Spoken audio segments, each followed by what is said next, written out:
Aiudfক ফিল্ডত দেখুৱাম 3 মে'ৰ পাছত ফিল্ডত দেখা যাব এতিয়া 3 মে'লৈকে বাট চাইছোঁ ৰমজান মাহৰ কাৰণে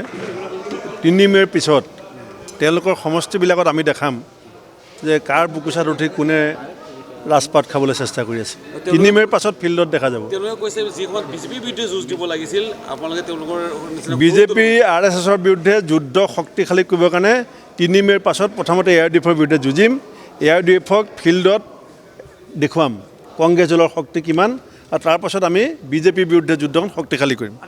তেওঁ এইকাৰণে কৈছে যে মই তেওঁৰ মোৰ নিজৰ ভণ্টিৰ নিচিনা ক'বলৈ মন নাই আৰু কিন্তু আচলতে তেওঁ খুব দুখ পালে আৰু লাজ পালে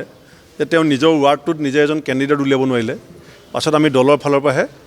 এজন 30 নম্বৰ ৱাৰ্ডত কেণ্ডিডেট উলিয়াবলগীয়া হ'ল নিজৰ ৱাৰ্ডটোত যেতিয়া